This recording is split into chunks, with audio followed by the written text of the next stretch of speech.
Hi, Matt with etrailer. Today we'll be talking about the Thomas Payne Pushback Reclining Chairs.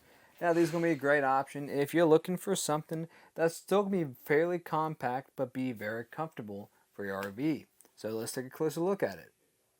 Now here at etrailer we have a ton of different options when it comes to furniture and different colors to really mix and match for your RV. So the one I'm sitting in right now, this is going to be the Dell Mead color. That's just going to be this lighter tan color, and then we're going to have the McCoy, which is going to be this deeper gray. But if you need a different style or size, you can find them here.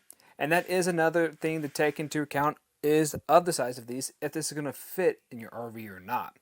Another thing you want to take account of is if it's going to fit through the doorway. For these, you are going to have a minimum of 26 inches wide for your frame.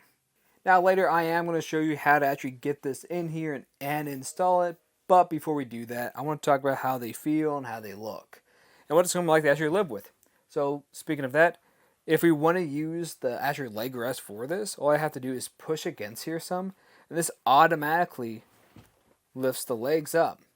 And something else I do notice with a lot of these, they are going to have this plastic at the bottom. So if you still have your shoes on, it's not going to dirty them up, so they last longer and it's easier just to maintain them. And not only does the legs lift up, but it also leans back a decent amount. So to do that, all you have to do is push against it. Sometimes I'll grab onto the armrest, give me a little more leverage. And I'm almost completely laying horizontal, so this is pretty good. But we do want to take account for space, because that is leaning back so far.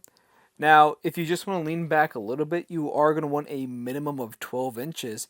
But if you want the full experience, what I'd recommend doing is having at least 18 inches behind your chair. Now, in a lot of RVs, you're not going to have that much space to keep it here full time, but they are fairly light and easy to move around. So if I ever do want to move it forward or push it back, it doesn't take much force to do that. I do want to talk a little bit more about the colors that we do have today. So with the McCoy, it's going to be this more smooth texture. It's going to be more like vinyl. And then the one next to it, the Dell Mead, this is going to be more of a fabric type texture. So in my opinion, this is going to feel a little bit more cozy, a little more homey. But this one right here is going to be a lot easier to maintain if you have any spills. And when it comes to comfort, I think they're both pretty comfortable. So you'll notice we do have a fair bit of cushion even in the armrest, so that's good to know when we're just leaning up against here.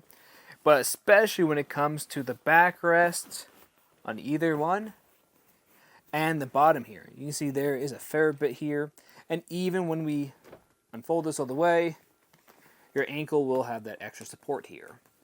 And these are going to have some little feet on them on all four corners. I find this actually easier to help move it around and grab it and pick it up if you ever need to.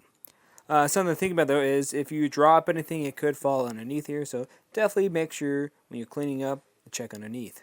So overall, I think these are going to be a great option if you're looking at those single recliner seats, because what's really nice about these is that they are very comfortable and just really easy to use. Now, if you're looking for something that's going to have a little bit more mobility to it, I'd recommend the Thomas Payne gliders, because you can pivot those 360 degrees and you can even rock, so they feel pretty comfortable.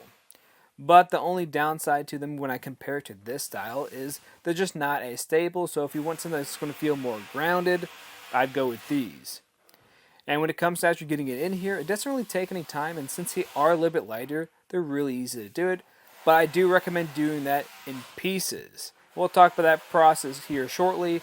But if you do decide to go with these, let us know how it's working for you in either a view or a photo, and send us how it looks in your space. Now with that said, let's get to the install. Alright, so after you get it in there, it's going to be pretty easy for the most part, especially for the top half. You can do that by yourself. The second half, I recommend grabbing a friend. It's not too heavy, but can be a little bit awkward getting through your door. So that's why I got Ethan with me today. So what we're going to do now is just rotate this by 90 degrees. In this orientation, I find it works best. And then we're just going to take our time with it. Making sure we're not going to scratch it up when we're going through that doorway, because it still will be a little bit tight. There we have it.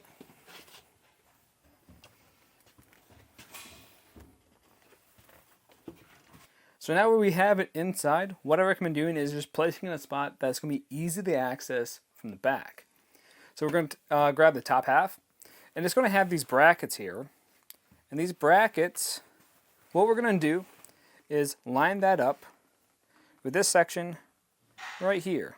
There's going to be one on either side. So I'll start doing that now. I'm going to try to hold up that flap so it's easier for you to see. And sometimes this is really easy to line up like I did now. Sometimes these brackets might be a tad bit wide, so just line it up with one and push it over until it lines up with the second one. And once it is, we'll push down on there. And you're eventually going to hear a click on either side, just like that. And then we can lower that flap down and secure it in place with the hook and loop on the bottom. But once you have everything in place, then you can put it up to your wall. Just make sure you do have enough clearance to actually use it. Now, if you guys have any other questions, just let us know here at eTrailer. And again, I'm Matt, and thanks for watching.